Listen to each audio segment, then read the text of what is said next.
Hi friends, இன்றைக்கி என்ன செய்ய போகிறோம்னு பார்த்தீங்கன்னா முட்டை தொக்கு தாங்க செய்ய போகிறோம். ஒரு 5 முட்டையை வேக வச்சு எடுத்துருக்கேங்க. மஞ்சக்கரு வெள்ளைக்கரு இந்த மாதிரி தனியாக எடுத்துகிட்டு வெள்ளைக்கரு இந்த மாதிரி கட் பண்ணி வச்சுக்கலாங்க. இப்போ முட்டை வணக்கறதுக்கு பார்த்தீங்கன்னா வடச்சட்டி வச்சுட்டு அதில் எண்ணெய் ஊற்றிட்டு மஞ்சள் தூள், மிளகாய் தூள், உப்பு போட்டுட்டு வெள்ளைக்கரு கட் பண்ணி வச்சுருக்கோங்க. அதையும் போட்டு நல்லா வதக்கிக்கலாங்க.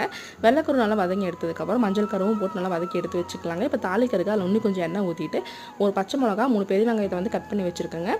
அதையும் போட்டுக்கலாங்க. வெங்காயம் வதங்கறதுக்கு கொஞ்சம் உப்பு போட்டுட்டு நல்லா வதக்கி எடுத்துக்கலாங்க. வெங்காயம் நல்லா வதங்கினதுக்கப்புறம் நம்ம கட் பண்ணி 2 தக்காளி கட் பண்ணி வச்சுருக்கேன். அதையும் போட்டு நல்லா அந்த எண்ணெயிலேயே வதக்கிக்கலாங்க. தக்காளி நல்லா வெந்து வந்ததுக்கப்புறம் ஒரு கொத்து கருவேப்பிலை போட்டுக்கிறேங்க. இன்றைக்கி என்னென்ன தூள் போடுறேன்னு பார்த்தீங்கன்னா கரம் மசாலா, கொஞ்சமாக மட்டன் மசாலா, அப்புறம் வந்து பார்த்திங்கன்னா மிளகாய் தூள், அப்புறம் வந்து மிளகுத்தூள் நல்லா போட்டு எண்ணெயிலே வணக்கிக்கலாங்க. அதனால் வணங்கினதுக்கப்புறம் நம்ம வணக்கி வச்சுருக்க முட்டையும் தூக்கி போட்டுட்டு ஒரு 5 இல்லை 10 நிமிஷம் வந்து அப்படி சிம்மில் வச்சு விட்டு அப்பப்போ கிளறி விட்டுட்டே இருந்தீங்கன்னா நம்ம முட்டை தொக்கு ரெடி ஆகிடுங்க. கடைசியாக இன்னும் கொஞ்சம் பெப்பர் பவுடர் போட்டுட்டு நல்லா கொஞ்சம் கிளறி விட்டதுக்கப்புறங்க நம்ம கட் பண்ணி வச்சு கொத்தமல்லி தலையும் போட்டுட்டா நம்ம சூப்பராக நம்ம முட்டை தொக்கு ரெடி ஆகிடுங்க. ஓகே ஃப்ரெண்ட்ஸ், இந்த வீடியோ